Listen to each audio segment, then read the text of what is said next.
What's up, bud? It's Rob. This is Apparel Success. And on this channel here, I talk a lot about how to build a successful clothing brand because I've built mine over the past 6 years to about $500,000 per year in revenue.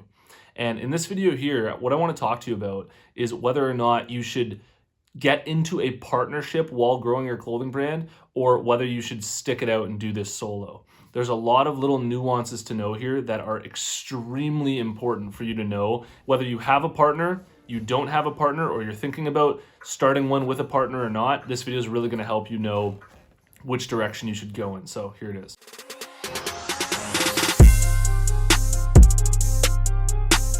Apparel Success is sponsored by my buds over at Design Crowd. And if designs are something that you struggle with, I really recommend that you try them out. You post a project on there, designers from all around the world are going to compete for your project. You choose the winner, then you get that design plus revisions. These are 2 new designs that I'm coming out with for my clothing brand that I got made through Design Crowd. If you're interested, head over to designcrowd.com/apparel to learn about the special offer that I have for you, or just use the discount code apparel when you post a project on Design Crowd. All right, so about 6 years ago when I started up my brand, with a partner. And my partner at the time was one of my best friends. And to this day, he still is one of my best friends. But about 3 years into growing the brand, halfway through the current timeline of my clothing brand's life, we decided to go different ways. He decided to continue his full-time career as an engineer, and I took all of this on 100% to do this on my own.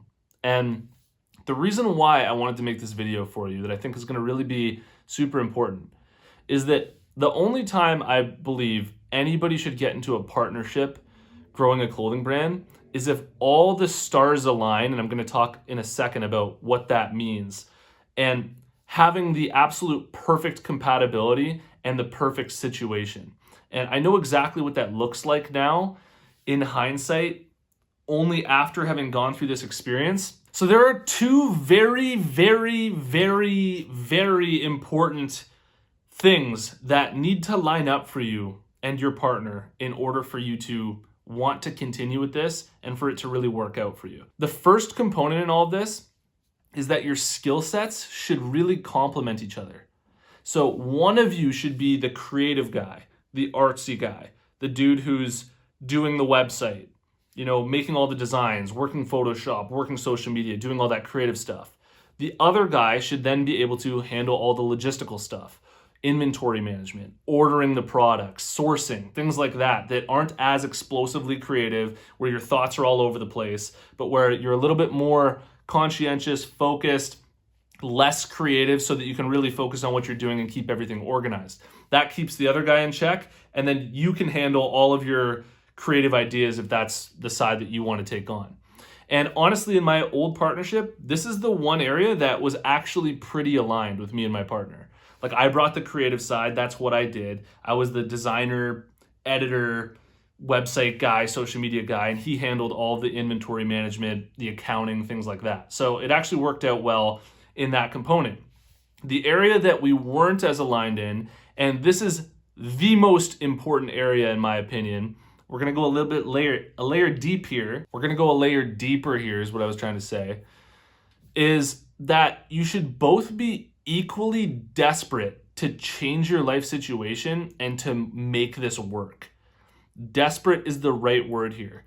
You want to both be hungry, driven, and ambitious as entrepreneurs to leave your current job, to really make this happen for you. And this is where me and my ex-partner really didn't see eye to eye. He was in a solid career as an engineer. He had a good job going, and he was doing this for the experience. If it works out, it works out. If it doesn't, it doesn't. Okay? For me, you've probably noticed in a lot of these videos, I was absolutely obsessed. I hated my current situation. I hated my job. I was literally willing to do whatever it took to make the clothing brand work. And the fact that we didn't see eye to eye on this led to just things being out of balance, different workloads, just a whole bunch of sort of like undercover conflict that just was so hard to settle because the underlying drives were different and the underlying values of what we wanted to do with our lives was different. And so this is the area that I think is most important, Because usually what happens is you have two partners that start up a business. One of them says, yeah, I'm down to do this. Maybe if it works out, it'll be great. Or like, yeah, I can chip in when you need some help and things like that. And if you have that as a partner, it's just not going to work. Okay, you both need to be equally driven. You both need to be fired up and passionate to your core, like to your deepest core. And if you're not in that situation, if that's not who you find yourself partnering with inside of your business, and if you're that way yourself, I really recommend going your own route, ending your partnership, not getting into a partnership, and just doing this for yourself, or finding a partner that shares that equal hunger and has enough skill sets to really complement what you're doing on your own journey as an entrepreneur. This is really important for the success of your business, to consider the person that you're thinking about partnering with and all their qualities. You have to look at them with open eyes and really see them for who they are, and ask yourself, are they really the right person to be going into business with long term here? Because it's going to have a massive effect on your business. So you want to make sure that their skills complement your skills. You guys have different skills that you can offer the business that are both equally valuable. So it's not like one person has way more to offer the business than the other person. They need to be in line.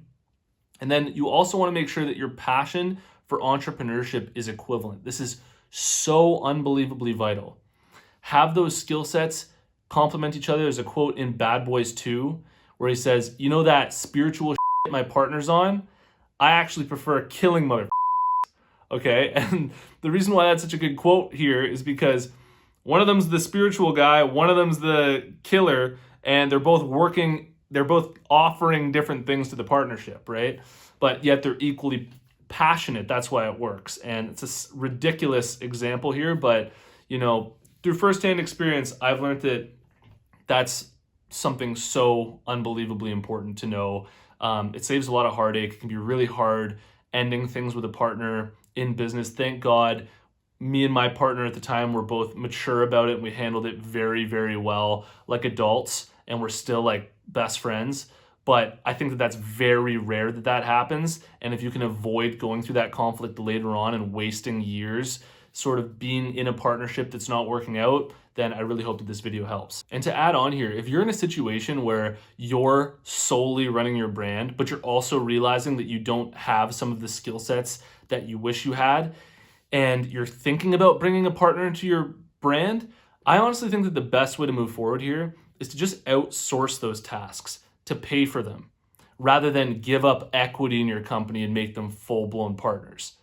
So, I'm partnered with a fulfillment company that handles all the fulfillment for my brand, that does all the packing, all the shipping, all the managing of the inventory, but they don't own equity in my company. I pay them for the service that they're doing for my business.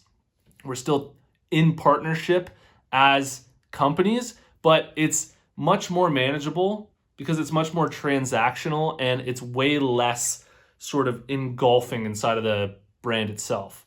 Right? And same thing with design work. If you're not a good designer, you don't have to partner with somebody who's a designer. You can just pay for designs, outsource the job to other people. I think that that's a great way to, still get the same value that you would of having a partner that has equity in the company without actually having to give up equity, and where you can maintain all of the control. If you got a lot of value out of this video, please hit the like button for me. It really helps me get these videos out there. And let me know what you think about all this in the comments below. And if you haven't already, check out my free clothing brand marketing masterclass. All you have to do to get access is go to apparelsuccess.com/masterclass. You can watch the whole thing for free. And if you've made it to this point in the video, I want to tell you about the closed Facebook group that we have for Apparel Success. There's a link in the description. Follow that link, join us in the group, and I'll see you in the next one. Peace.